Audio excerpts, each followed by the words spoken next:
Sukanya Samriddhi Yojana versus NPS versus and mutual funds. Yes, ఈ మూడింటికి సంబంధించిన కంపారిజన్ చాలా ఫ్రీక్వెంట్గా వస్తుంది. అండ్ చాలామంది ఆడియన్స్ కూడా నేను రెగ్యులర్గా చేసే వీడియోస్లో వాటికి సంబంధించి ఎక్కువ క్వశ్చన్స్ అడుగుతుంటారు కాబట్టి సో ఒక్కసారి అసలు వీటి కంపారిజన్ ఒకసారి డీటెయిల్గా చెప్పగలరు?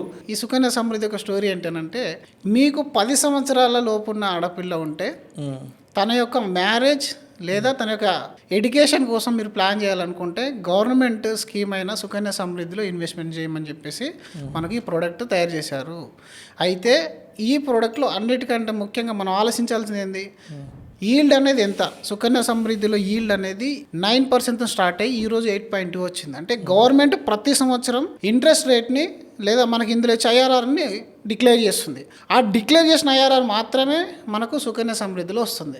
అంటే అది తగ్గుతూ తగ్గుతూ తగ్గుతూ పోతుంది. ఇన్వెస్ట్మెంట్ మనకి ఎప్పుడు విత్డ్రా అవుతుంది, పాపకి 21 ఇయర్స్ ఏజ్ వచ్చినప్పుడు మాత్రమే విత్డ్రాల్ అవుతుంది.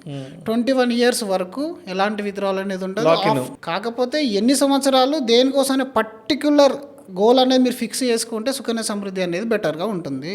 ఇందులో 1,50,000 వరకు మీరు ఇయర్లీ ఇన్వెస్ట్మెంట్ అనేది చేయాలి. 8.2% కరెంట్ ఇంట్రెస్ట్ రేట్ అనేది ఇందులో ఉంది. మీరు కనుక 1,50,000 రూపీస్ తన యొక్క 21 ఇయర్స్ వరకు కంప్లీట్ చేసుకుంటే రఫ్లీ అరౌండ్ 69 to 70 lakhs రూపీస్ అనేది వస్తాయి. ఓకే, అయితే దీన్ని ఇప్పుడు మళ్ళీ ఎన్పిఎస్తో కంపారిజన్ చేశారు రీసెంట్గా. ఎన్పిఎస్ అంటే ఏంటంటే మన పిల్లల యొక్క పెన్షన్.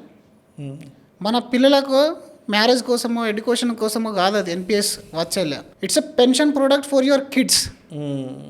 లిక్విడిటీ పార్ట్లో చూసుకున్నట్టయితే మీ అబ్బాయికి కానీ అమ్మాయికి కానీ 60 ఏళ్ళు వచ్చేంత వరకు మీరు ఏం చేయలేరు దాన్ని. అంటే మీ గోల్ ఎంత ఉండాలి, నెక్స్ట్ 60-70 ఇయర్స్ ఉండాలి.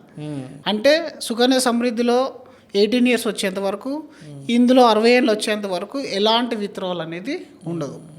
అది పార్షల్ తీసుకున్నా 25-30% కంటే ఎక్కువ ఉండదు.